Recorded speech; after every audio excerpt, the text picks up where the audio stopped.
Racism isn't always loud. Sometimes it whispers, through policies, glances, and double standards, until it can't be ignored. I've spent years explaining this to Ramal, who often thought I was overreacting. But this time, reality spoke louder than any debate. This is the story of how he walked in my shoes, and how one moment of discrimination revealed a truth too many still deny. I always debate with Ramal about the issue of racism. He constantly accuses me of interpreting most people's behavior as racist. But today, Ramal wore my shoes and saw everything clearly, even raising his voice in protest against the racist gesture a security guard at a prestigious bank showed toward me, a Romani citizen and a loyal, respectable client of the institution. As we entered the bank to pay a bill, I was carrying a black backpack. I always carry this bag to protect my phone and wallet when taking buses because here in Tirana, if you're not careful, your phone can easily get stolen on public transport. The security guard looked at me as if I had stolen his food and asked, "Where are you going?" To the bank, I replied, and opened the door to enter. The guard spoke again and said, "Take off your bag and leave it on the floor." I gave him a sharp look and asked, "Why?" "Because I said so." I looked around the bank and saw a young man holding a red bag, about the same size as mine. I asked the guard, "Why is that gentleman allowed to hold his bag?"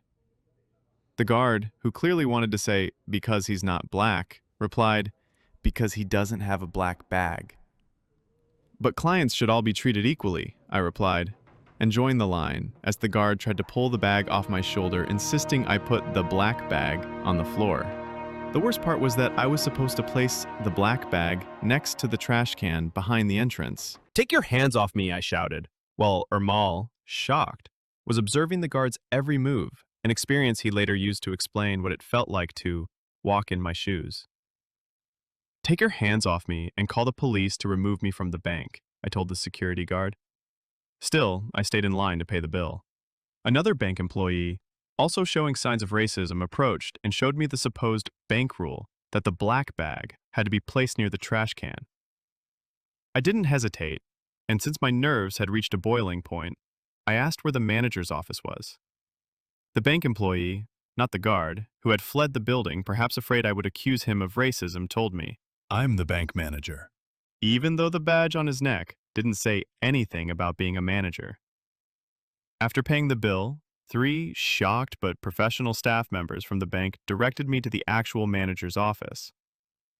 At first, she refused to meet with me, but when I told her, "You could be legally liable for the racist behavior in your institution," she stood up and told me to sit.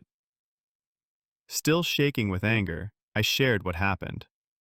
I listened to her insist that this wasn't racism. I gave her my business card and asked her to contact me about any actions taken, because I couldn't listen any longer to her attempt to convince me that what happened wasn't racist. Once she saw the logo of the institution I work for on my card, she promised to take urgent action. As we were leaving the bank, another young man, around 20, entered the building with a black bag on his back. Ramal noticed and approached the security guard. "Why don't you ask that guy to put his black bag on the ground near the trash can?"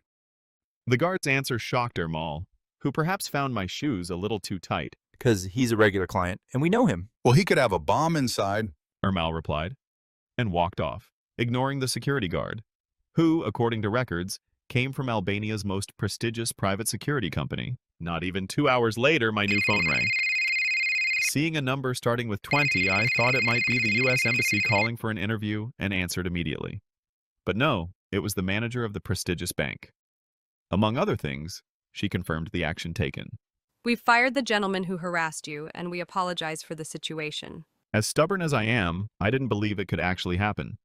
Although 2 years earlier, the same bank had fired a woman who called me Gable, a slur, because I had a MasterCard and she was envious that a Romani man had one.